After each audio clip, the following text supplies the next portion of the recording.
What is up, champions? What is up? What is up? What is up? Good to see you. Let me give you a second to pop up in here, man, and we gonna talk about it today.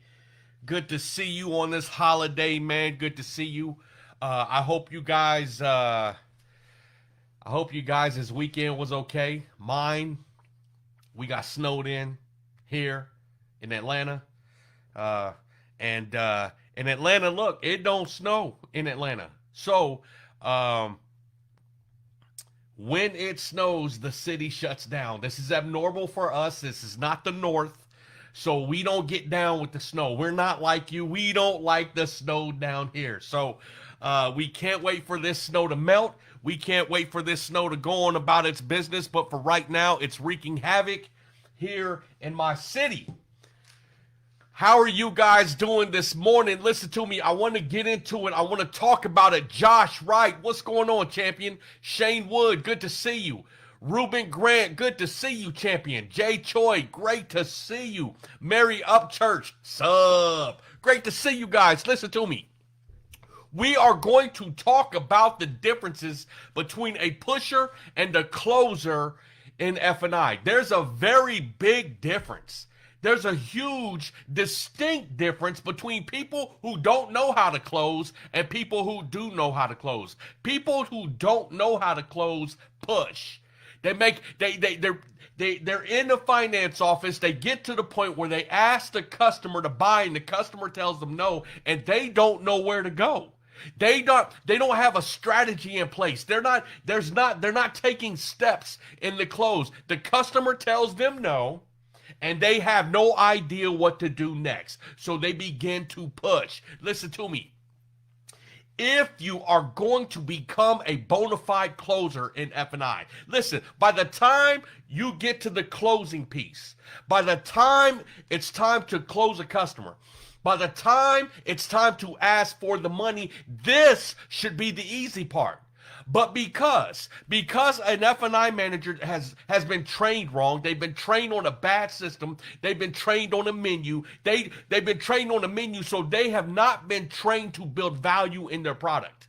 They have been trained to use a menu to describe the product.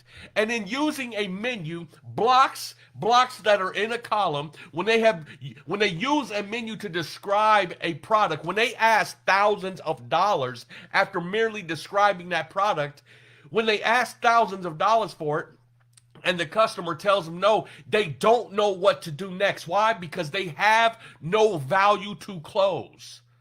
The first thing about being a closer is you have to have value to close. So listen to me.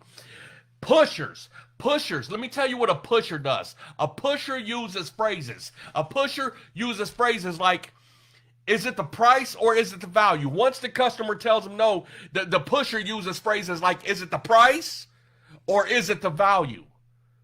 Well, what do you think it is? It's always the value. It's never the price. Customers always buy what they see value in. Heck, you buy what you see value in.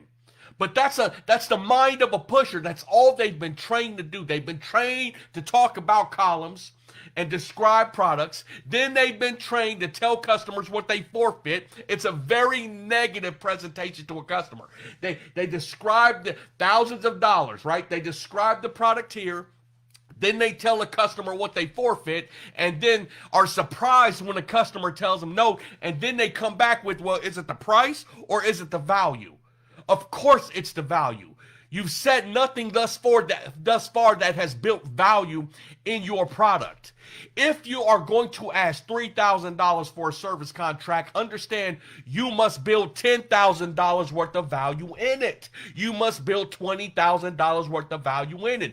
A customer will only exchange their money, which they see value in, for something they get 10 times more value back.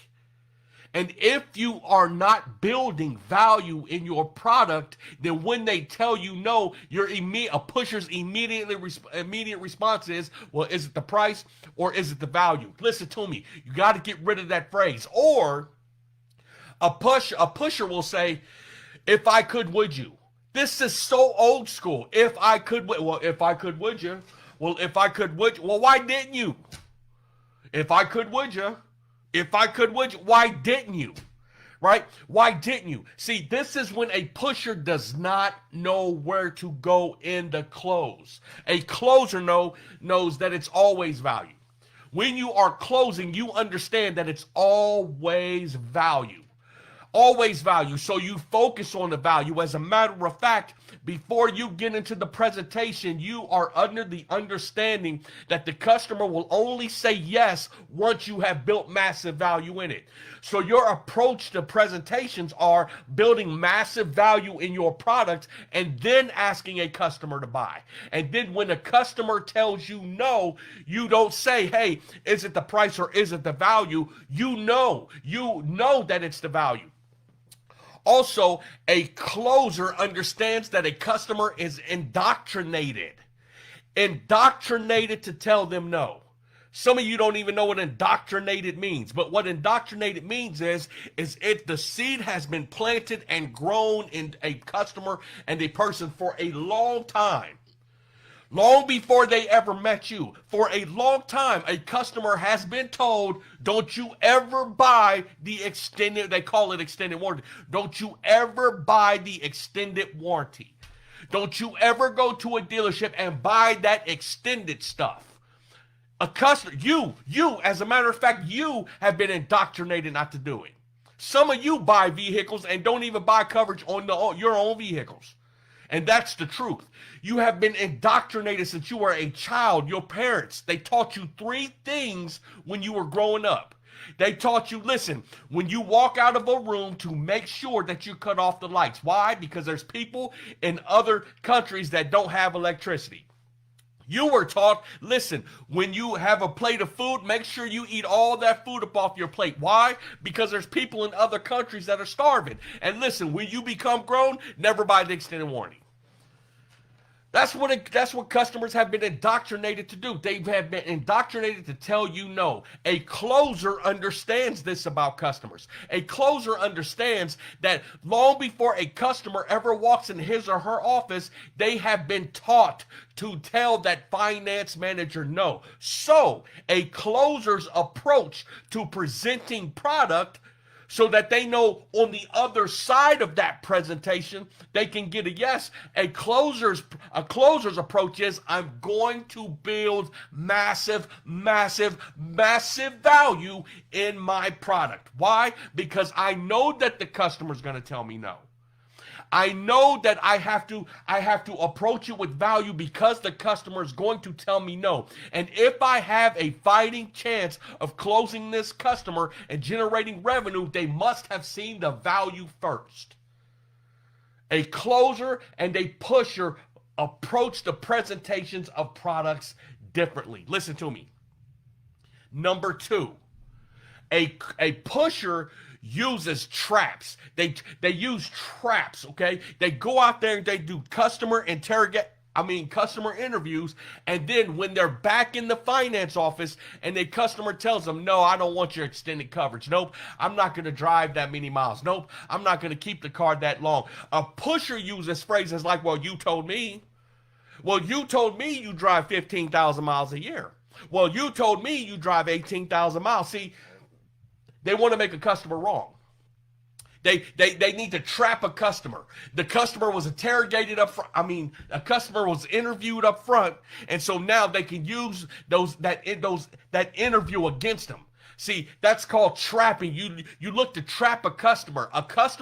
You don't like to feel trapped. A customer does not like to feel trapped. A customer feels small when they feel trapped, right?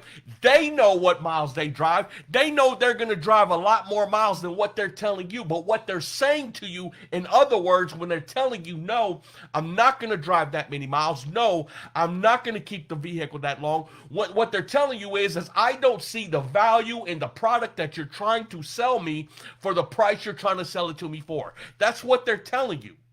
You don't need a trap. You don't need to trap them. Well, you told me you drive 18,000 miles a year. Well, guess what? After I've seen the value in your product, I'm not going to drive nothing. I don't need your product because I'm not going to drive nothing. In other words, the customer's telling you, listen, I don't see the value. I don't see the value for the price you're asking me for. You need to build more value to me so that I can say yes. If you're asking me $5,000 for this service contract, I need to see $50,000 in value. The ball, F&I managers, is in your court. You don't need to trap a customer. You need to build more value in your product. Listen to me. A closer, when a pusher is saying, hey, you told me, a closer understands that closing is a strategy. A closing is a strategy. It's not a trap. It's not you told me. It's a strategy. The entire F&I process is a strategy. 30 minutes after you get a customer in your office, they should be saying yes. They should be signing the contracts. They should be signing the coverage. Why? Because you use strategy.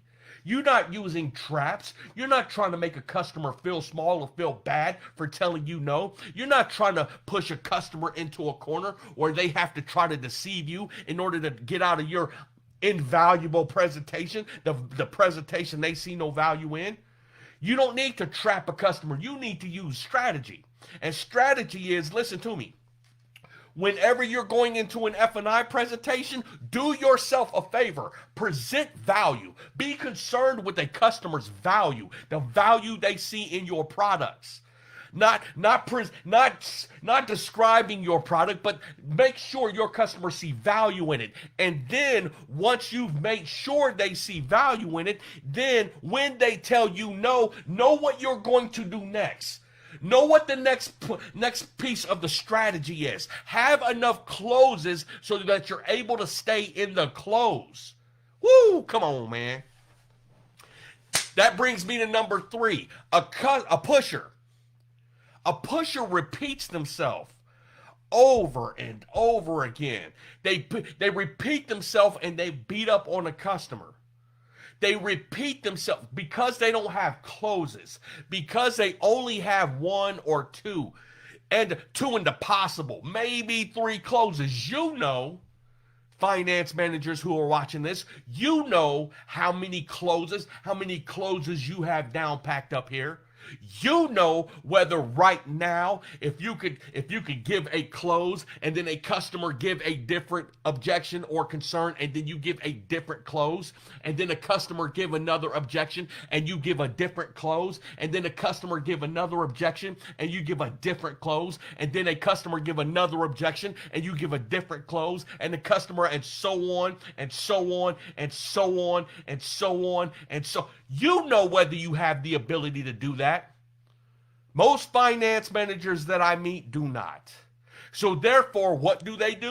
A mediocre or average finance manager does not have enough closes to outlast the customer's objections. So therefore, they end up repeating themselves. And when they end up repeating themselves, they get nowhere. So therefore, the customer feels like they're being beat up on. The customer feels like now that they're being beat up on, they're being trapped in the corner, they're being made to feel small because they are telling you no, because they are trying to get out of your office. They are trying to get out of that situation that they feel small in. Listen to me. You do not want to repeat yourself. An above average finance manager, a good finance manager, learns closes. They have enough closes, all right? They have enough closes to outlast the customer's objections. They know that a customer is going to walk in their office and object. It's what customers do. Every customer, you know. Here's the wild thing. As many finance managers who talk about how long they've been in the business. I've been in the business 10 years. I've been in the business 20 years. I've been in the business 30 years. I've been in the business 800 years. As all this, I've been in the business. And that same average finance manager who's been there 10, 15, 20 years wouldn't be able to stay in and outlast the customer's objections, man. It's crazy. Who else is in here? Let me talk to him before I move on to number 4. Dante Gill, good morning, champion. David Holyfield, what's up, big dog? Ahmad, good to see you, big dog. Ramona, what is up, champion? If you can hear me, put a 1. If you agree, put a 1 in the comments. Let me see those ones. If you agree, let me see the ones in the comment. If you are ready to level up, let me see the ones in the comments, man. Talk to me this morning. Let's talk about number 4. Let's go to number 4. A pusher argues and debates with the customer.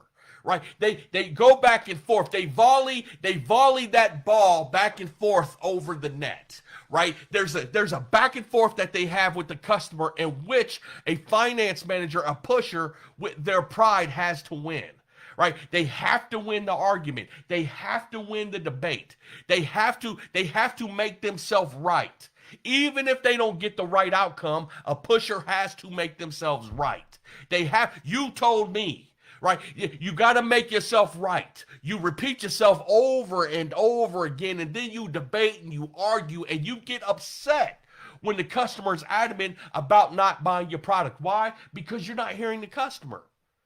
You're not understanding what the customer is telling you. And listen, the boss in this situation is the customer. Why? Because the customer is the one that pays.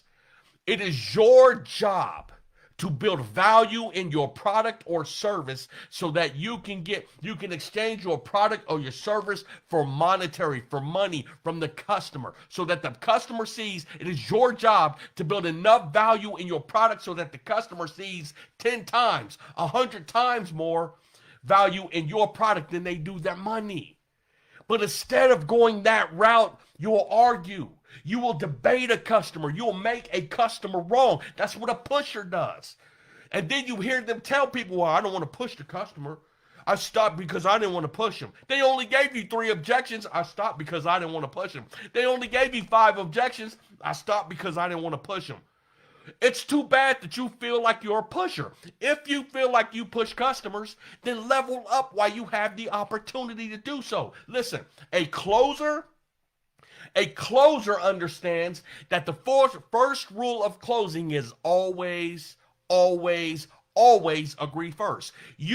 Listen to me. You do not want to debate or argue with the customer. You want to agree.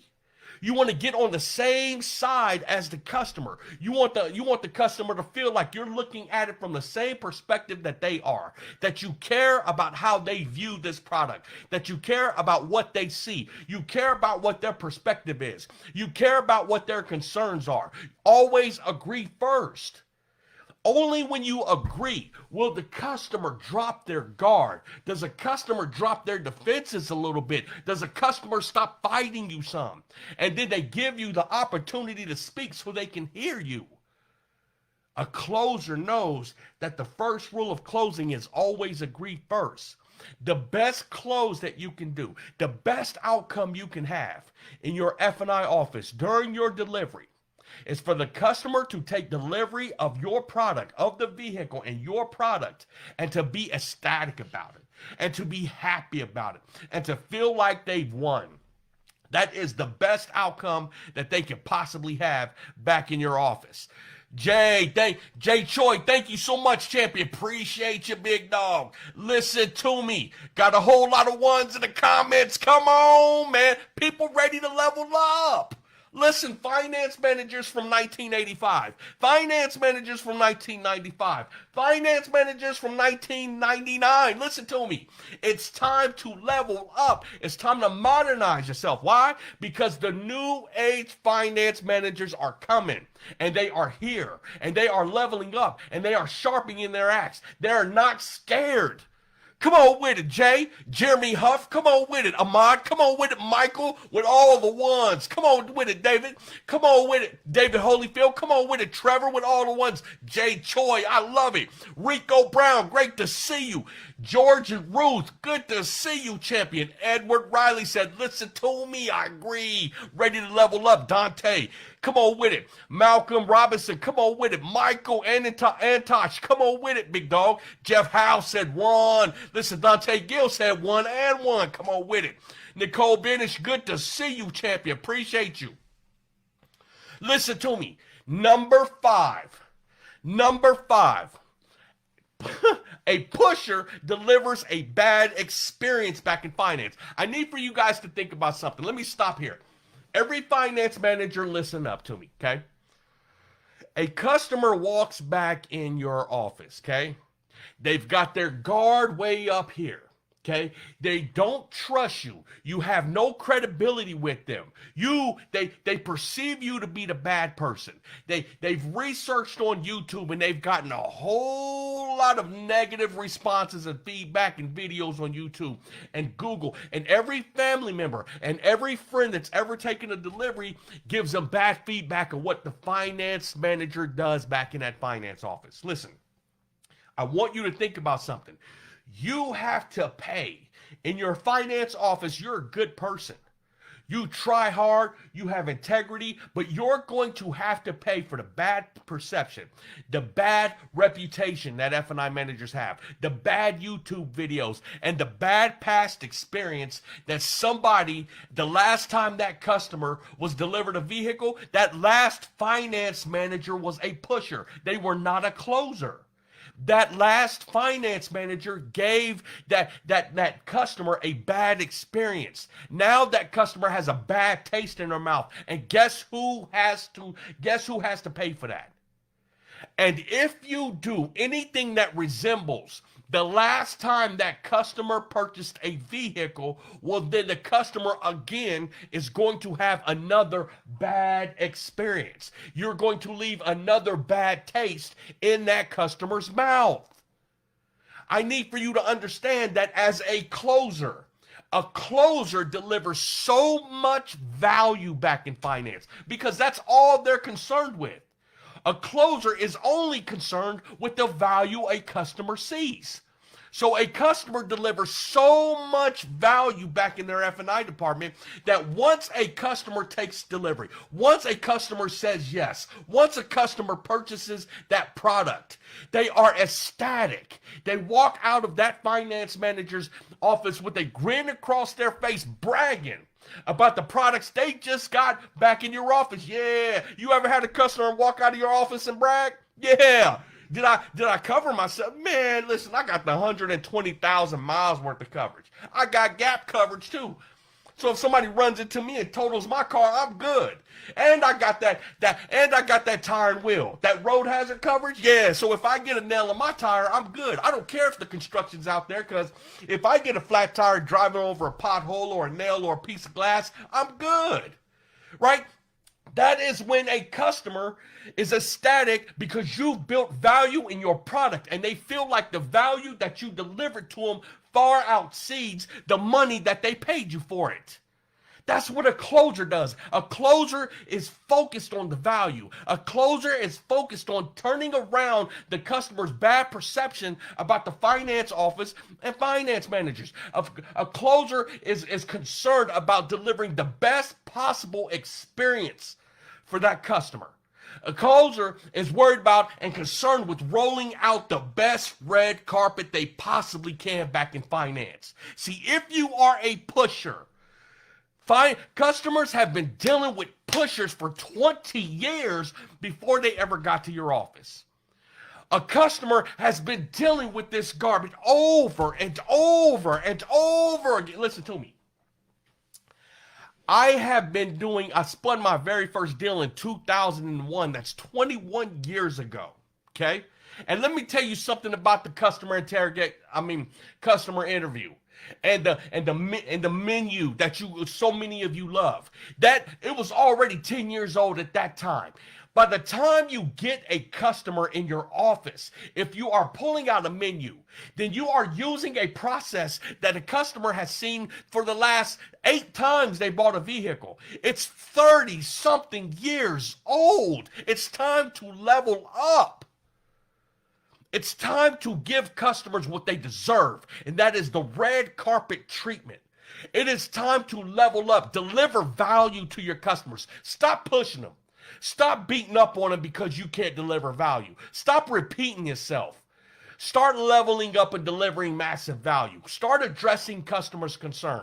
Start understanding that closing is a strategy. Meaning, when a customer walks in your office ready with an arsenal of objections, a whole arsenal ready, they got them. It got nothing to do with you. The bad past experience that they went through in their last delivery causes a customer to walk in your office with a whole bag, a whole arsenal full of objections. It's got nothing to do with you. Sometimes a customer starts throwing all these objections at you way before you even get started.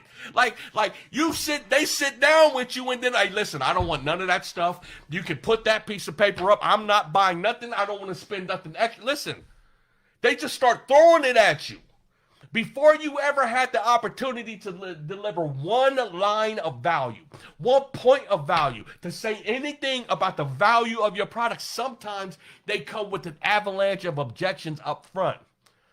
You, finance manager, you got to understand, it ain't about you. It's about the last person, the other one, the last time they took delivery. You have to have that kind of empathy. You got to have that kind of understanding about customers. But you don't. You don't take the time to understand customers. You feel like it's an attack on you when they tell you no. It ain't an attack on you. It's an attack on the value that you're not delivering to them. It's an attack on, they don't like the old humdrum finance process. They don't like the old humdrum finance presentations. They didn't appreciate being interrogated. They didn't appreciate being interviewed out there. Come on, man. It's time to level up. The customer is the most valuable thing outside of a salesperson in a car dealership. They are the reason that the lights stay on. They are the reason why you have a livelihood. You are obligated to sharpen your axe and level up so that customers can have the best experiences. If you aren't, if you say, hey, I'm not going to do it. If you're stubborn to the point, or if you have egos that will not allow you to level up, then you got to move out the way. You got to go somewhere else. Go up to the desk. Go find you a buy here, pay here somewhere to run. Go do something else and open up that opportunity for the new blood in there. Somebody who's modern, somebody who's sharpening their axe, somebody who's ready to carry this F&I torch for the next 20 years, making customers happy and generate revenue for their store and generate a livelihood for themselves and take care of their families. Make way for that person. The big old, the days of deceiving customers, not being transparent with customers, not rolling out the red carpet for customers, pushing on the customer, beating up on the customer, making them feel small, you told me, trapping customers. Listen, those days are over, champion. Those days are gone. Appreciate you. Robert Jonil says, Shaka, what's up? Back again from Tuscaloosa. Come on, man. Good to see you. David Holyfield said, when value exceeds price. Right. When value, come on, man. John Hewitt, thank you so much, champion. Bryce, good to see you. Pushers have crazy chargebacks, don't they? And then they wonder why they get so many chargebacks. Why? Because when a pusher is beating up on a customer, making them feel small, and then the customer goes home and the customer inks up, goes home and says, man, I got charged this, I got charged that, I got charged this, I really didn't want to. So then they call and cancel, and then they get chargebacks, and then they're like, what? Chargebacks, massive chargebacks are the hallmark, champion, of a pusher. Mickey Sprouse, he said, real good to see you. Dante, good to see you, champions. Listen, I appreciate every one of you. Every one of you. My passion is finance. I've been running stores for over 20 years. I have been at the top of massive auto groups. I have been at the pinnacle, and now I run a training and consulting company, the #1 F&I training platform in the entire automotive industry. Business partners with Grant Cardone. My dealers get massive results, and they get year-over-year net income increases of millions of dollars. Why? Because the process is different, because the presentations are different, because the people are different. And so the production is different. It's all different. We don't do it the same over here. This is not why we are here. We are here to level up. We are here to do what our dealers gave us the opportunity to do. Listen, your dealer is not obligated. They're obligated to give you the opportunity. They're obligated to give you the resources. They are obligated to put a building or give you a nice office, a roof, and put customers in front of you. It is up to you to train. It is up to you to level up. It is up to you to get yourself to the pinnacle, to that point where it doesn't matter the kind of customer you get, when you get them, how they're paying, what type of vehicle. It doesn't matter if they're paying finance, cash, it does not matter. You have the skill set to generate the revenue that you're supposed to. Listen, it's skill set time. It's modernization time. It's time to level up. Dealer FIU right here. This is the new Dealer F&I University platform. I've shortened up the URL to make it easier. DealerFIU.com. Go there. Reach out to me. Start taking the training. And then jump in my masterclass, jump in my masterclass where I mentor, my mentorship class every week, where I sit and I mentor and I coach and I do one-on-one training to help the people who are on this platform level up. Listen, what are you waiting for? What are you waiting for? It's time now. It's time now while you still have the opportunity. It's time now while the window is open. Listen, tough times don't last, tough people do. There's no situation or no circumstance that will outlast you that is too hard as long as you get the skill set. Listen to me. Thank you so much. Thank you for watching. Thank you for coming here. We talked about the 5 differences between somebody who's a pusher and somebody who is a closer. I hope, for all my finance people, I hope that you are working toward becoming a closer if you are, in fact, a pusher. My name is Shaka Dyson. Thank you so much. I appreciate you. I'll